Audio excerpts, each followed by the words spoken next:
quelque temps seulement, le Burkina Faso fêtait la Journée internationale de la jeunesse, journée spéciale durant laquelle le président de la transition, Ibrahim Traoré, s'est adressé à la jeunesse, pas seulement burkinabé, mais africaine.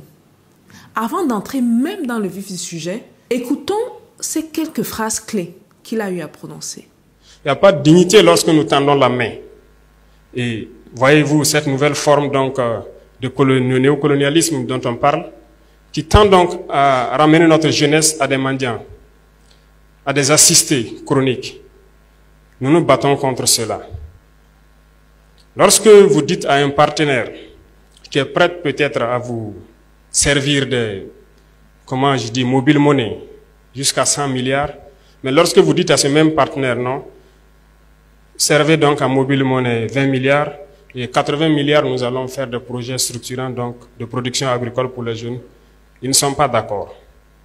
Ça doit nous interpeller. L'objectif, c'est de vous maintenir dans cet assistanat permanent. C'est de vous empêcher de pouvoir produire de vous-même et de vous en sortir. À travers cette analyse brève, nous nous rendons compte que le gouvernement du Burkina Faso est très avancé parce qu'ils comprennent les enjeux géopolitiques et géostratégiques derrière, mais ils vont au-delà de ça. Comme leur prédécesseur, ou devrais-je dire notre prédécesseur, Thomas Sankara, ils se rendent compte que la meilleure manière de déplacer les pions est autre. Donc avant d'aller plus loin, on va écouter ces quelques extraits qu'on a sélectionnés minutieusement afin qu'on comprenne au fond c'est quoi la stratégie souveraine du gouvernement du Burkina Faso. On écoute le président Traoré. L'arme fatale de l'impérialisme aujourd'hui, c'est la manipulation. Et la jeunesse est la cible. Notre pays, ou je dirais l'Afrique, est en majorité jeune. Parce que je le disais tantôt, l'autosuffisance alimentaire, c'est un combat. C'est un combat parce que lorsque nous parlons de dignité, nous parlons d'honneur. Si vous n'êtes pas autosuffisant, vous n'avez aucune dignité. Lorsqu'un père doit rentrer le soir à la maison et qu'il n'a aucune graine à mettre dans l'assiette de son fils, il ne peut pas parler de dignité. Il n'y a pas de dignité une fois qu'on ne mange pas sa faim. Il n'y a pas de dignité lorsque nous tendons la main. Et même ceux qui ont de l'emploi quelque part, ne vous en tenez pas seulement à votre emploi. Cherchez à investir, cherchez à développer quelque chose d'autre en parallèle. Parce que depuis, comme je vous disais, notre génération est dans un système assez complexe. On nous a peut-être appris qu'il faut juste avoir un emploi, un bureau, et on s'assoit et voilà, le salaire tombe à la fin du mois. Ça ne peut pas vous rendre heureux, ça ne peut pas. Votre salaire doit servir à développer quelque chose d'autre. Donc je vous encourage à ne pas vous décourager pour ceux qui sont en train de chercher à entreprendre. Ne vous découragez jamais. Il faut reprendre. Le chemin est toujours plein d'embûches. Mais vous ne devez pas vous arrêter. Et lorsque nous prenons par exemple le volet de l'orpaillage, votre thème en dit long sur l'employabilité des jeunes en milieu rural. Beaucoup de nos jeunes se retrouvent aujourd'hui sur les sites artisanaux de production, dans des conditions les plus pénibles. C'est peut-être ce qui s'est passé en Europe ou en Amérique dans les années 1800. Lorsque les hommes rentrent eux-mêmes dans des galeries, qu'ils creusent eux-mêmes pour sortir le minerai, nos jeunes continuent de vivre cela, au péril de leur vie. Nous essayons aujourd'hui de moderniser un peu. C'est à l'issue de ça que nous avons créé donc la SONASP, une société qui va se permettre de pouvoir exploiter et de commercialiser nos substances précieuses, notamment l'or. L'or que les jeunes exploitent, que d'autres personnes viennent acheter à vil prix et qui contribuent à nourrir le terrorisme, qui sort du pays sans que nous n'ayons aucun contrôle. Nous avons décidé de créer cette société pour essayer de reprendre le contrôle de nos sites miniers et pouvoir permettre aux jeunes qui y sont de produire de façon plus mécanisée et plus respectable. Cette lutte que nous avons aujourd'hui contre le terrorisme ne se fait pas uniquement par les armes, mais également par le développement.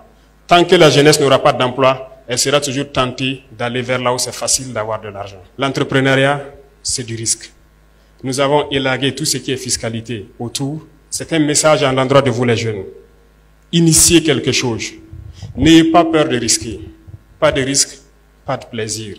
Nous avons donc lancé l'APEC dans ce sens-là pour permettre de créer ce qu'on appelle nos entreprises que nous voulons mettre sur place. Parce que nous le disons, c'est inconcevable que nous puissions ici produire de la tomate et que nous importons de la pâte de tomate. C'est absurde que nous avons tous les produits oléagineux ici et que nous ne puissions pas les transformer. Nous avons lancé cela et je vous invite à souscrire massivement parce que nous allons créer nos entreprises ici sur place et développer. Visez loin, visez très loin, réfléchissez et voyez ce qu'on veut faire. Ceux qui veulent écouter l'allocution complète, parce que c'est une allocution de 16 minutes, mais on a dû réduire afin de prendre des parties qui nous intéressaient. Je vais mettre le lien vers une autre chaîne là. Allez voir. Mais nous, ce qu'on va faire un résumé ici très intéressant qui nous intéresse. Là, on va répertorier sur 5 points. On va faire un résumé rapide. On se rend compte que là, le Burkina Faso non seulement comprend les enjeux économiques, mais comprend également que le terrorisme ne se limite pas à chercher des jeunes et leur donner des armes. Ce qu'ils comprennent, c'est que les terroristes qu'on recrute là, et s'il vous plaît, écoutez-moi, parce que beaucoup ne réalisent pas ça. Ce n'est pas des papas de 50 ans, de 60 ans, non. Ce n'est pas des jeunes papas de 40 ans. Ce sont des plus jeunes. Les plus jeunes qui sont à la maison, qui n'ont rien à faire. Les plus jeunes qui se laissent distraire sur les réseaux sociaux. Les plus jeunes qui n'ont pas d'emploi. Laissez-moi répéter ça. Les plus jeunes qui n'ont pas d'emploi. Donc, la meilleure manière de lutter contre le terrorisme, c'est donc de créer cet emploi. Ou, plus puissant encore, de devenir des créateurs d'emplois. Donc, créer un emploi non seulement pour soi, mais également créer l'emploi pour d'autres personnes. Donc, le gouvernement a compris ça. On ne se rend pas compte que souvent, pour lutter contre l'impérialisme, il faut l'entrepreneuriat. C'est aussi basique que ça. Et vous savez, moi, ça me rappelle ma mission à l'ONU. J'ai commencé à l'ONU en 2012, à New York, où je suis basée. Là, présentement, je suis en Chine, mais bon, je vous parle de l'historique. Ça a pris des années avant que l'ONU ne reconnaisse l'entrepreneuriat comme étant un facteur important. Et à l'époque, on était juste quelques acteurs sur le terrain. Moi étant l'une des premières à l'ONU, la première même, je ne me rappelle même pas qui dans le monde francophone, la première à l'ONU à venir casser les oreilles des gens avec des affaires entrepreneuriat. Arrêtez de dire qu'on va donner l'argent, on va aider. Arrêtons ces conneries. Poussons l'entrepreneuriat des jeunes. Il n'y a aucun État autour du monde qui a trouvé 100% de l'emploi à ces jeunes. C'est impossible. Par contre, il y a tellement de problèmes qu'on devrait se concentrer sur l'entrepreneuriat. Là, je vous fais mon speech de l'ONU. Mais bon. Anyway. Et cet entrepreneuriat-là résout tellement de problèmes, dont le problème du terrorisme. Un jeune qui a un emploi, un jeune qui est concentré à créer de la valeur sur place, ne peut pas se laisser entraîner. Que ce soit l'Occident qui soit derrière ces terroristes-là, ou que ce soit même les personnes locales ou l'opposition qui veut engager ces terroristes. Il n'a pas ce temps, il se concentre sur l'entrepreneuriat, sur la création de valeur, sur la résolution des problèmes locaux. Pour revenir donc au résumé, j'aimerais noter 5 points. Le premier point, c'est l'aspect fiscal. La présidence du Burkina Faso a clairement mentionné qu'ils ont élagué tout ce qui a trait aux impôts, ne serait-ce que pour les premières années. En d'autres termes, ça veut dire justement que la présidence aimerait plus se concentrer sur l'évolution de ces compagnies. Les premières années sont les plus difficiles. Les 2 premières années encore plus difficiles que les 5 premières années. Donc, la présidence du Burkina Faso aimerait que les compagnies se concentrent plus sur leur évolution, plus sur on doit payer les taxes, par exemple. Et je pense que c'est un exemple que beaucoup d'autres gouvernements en Afrique devraient copier. Le deuxième point très important, dans le domaine de l'orpaillage, il a mentionné, le Burkina Faso crée la SONASP, qui va primordialement exploiter et commercialiser leur propre or. Ça, c'est super. On rentre vraiment dans la gestion de nos propres matières premières. Un peu comme ce que la Chine fait présentement et a fait. Et ceux qui n'ont pas vu les vidéos sur ce que la Chine est devenue en moins de 50 ans, ou la vidéo, je vais la mettre là, allez la voir. Vous allez voir ce que la Chine a accompli en 50 ans. Et le plus je voyage dans ce pays, le plus je me rends compte que les infrastructures sont tellement avancées, tellement évoluées. Et tout ça, c'est parce que le gouvernement chinois a compris qu'ils doivent être au contrôle de leur économie. On ne construit pas les routes avec le bavardage, avec les discours politiques. Ça se fait avec du cash. Ça se fait avec de la connaissance et du cash. Vous voyez les machines qui sont derrière la construction de leurs autoroutes. Ce sont des machines qui prennent de l'argent. Ce sont des machines qui prennent de la connaissance derrière. Donc du coup, le gouvernement burkinabé s'aligne dans cette politique-là et c'est superbe à voir, franchement. Troisième point que je vais mentionner, transformation de la tomate également. Donc on rentre vraiment dans l'industrie. Le gouvernement du Burkina Faso s'aligne dans l'optique de l'industrie. On transforme ce qu'on génère au niveau du secteur primaire. Beaucoup de nos économies, malheureusement, se limitent au secteur primaire et c'est dommage. On devrait tacler le secteur secondaire, qui est l'industrialisation, mais aussi le secteur tertiaire. Pourquoi ne pas couvrir les 3 secteurs? Nous sommes champions des secteurs primaires, que ce soit en Côte d'Ivoire, au Cameroun, au Gabon, la plupart de nos pays, au Sénégal. Mais la transformation ne se fait pas. Pourquoi? Alors que c'est là où la valeur est ajoutée. Vous savez, du côté du Nigeria, avec un titan comme Dangote, il a compris.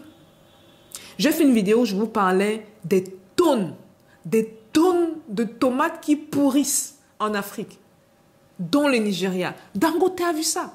Comment ça se fait qu'on produise de la tomate, mais qu'on importe le produit fini? Alors que tout ce que ça prend, c'est soit sécher la tomate, soit transformer la tomate. Et pour ce faire, c'est très simple. On peut acquérir le temps peut-être de fabriquer ces machines-là. On peut acquérir ces machines de transformation à l'étranger et faire ce qu'on appelle la rétro-ingénierie. Donc, on acquiert les machines, un peu comme ce que les Chinois ont fait. On essaye de voir comment ils ont monté leurs machines et on fait la même chose. Il y a un jeune qui est passé sur cette chaîne du nom de Brice Kenyé, qui aujourd'hui continue à faire des choses superbes. La vidéo a été vue par plus d'1 million de personnes autour du monde. Si vous ne l'avez pas vue, je vais la mettre là, allez la voir. Vous allez voir ce que ce jeune fait. Et il n'est pas ingénieur de formation, non, non, non, non. C'est un informaticien de formation.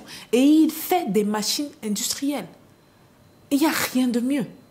Ok, donc, pour revenir une fois de plus dans le cœur du sujet, transformation de la tomate, qui est le 3e point que j'aimerais faire ici. Donc, le gouvernement du Burkina Faso s'attaque à l'industrie.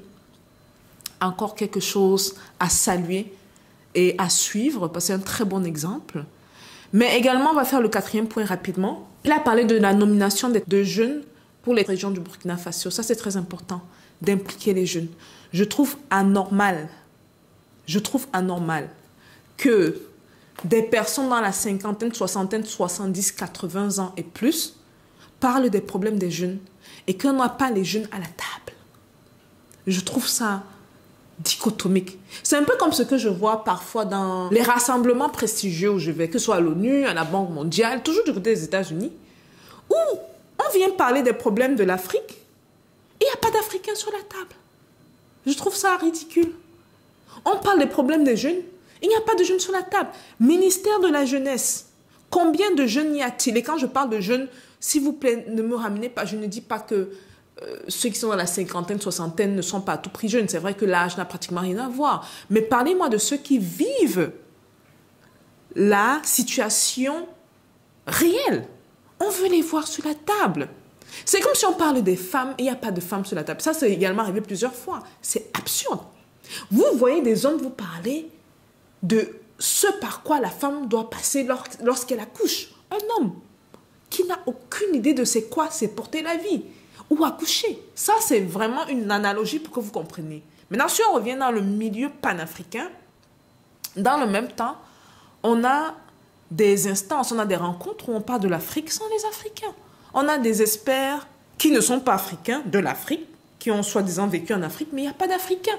Le 5e point que j'ai fait, c'est un point qu'il a fait vers la fin. Bon, ça, je ne suis pas sûre qu'on a mis ça justement lors de les extraits que vous avez vus. Il a parlé des opérateurs économiques. Donc là, ils vont forcer la main aux opérateurs, les grands opérateurs économiques présents, afin de créer une synergie justement avec la jeunesse. Ce que je trouve également superbe, la formation. Et ça, c'est un volet, je pense que je n'ai jamais couvert ce volet-là sur la chaîne. C'est un truc que je fais très souvent à l'ONU. La formation des jeunes. Ceux qui ne le savent pas encore, en Afrique, je suis en train de faire des meublés. Et je vous promets que pour meubler mon appartement, je dirais qu'à 80%, ce qui vient de mes appartements sont faits localement.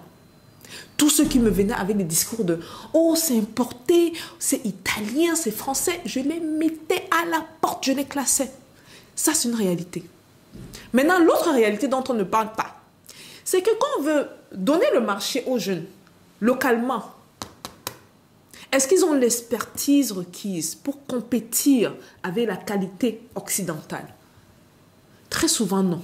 Il y en a, mais très souvent, ce n'est pas le cas. C'est un challenge. Au niveau des finitions, au niveau du travail, au niveau des délais. Et ces délais-là, c'est souvent même parce que l'électricité, il n'y a pas de courant. Comment est-ce qu'on peut travailler dans des pays où il n'y a pas de courant de manière constante? Comment est-ce qu'on peut importer des machines de Chine où je suis présentement et travailler avec ces machines quand l'électricité ne tourne pas de manière constante?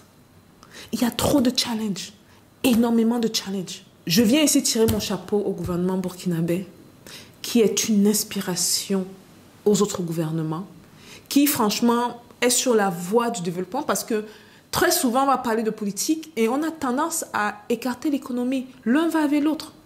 Nous, acteurs économiques, moi, actrice économique, opératrice économique en Afrique, il y a tellement de choses qu'on ne peut pas faire si on n'a pas la compréhension politique derrière. L'un ne va pas sans l'autre.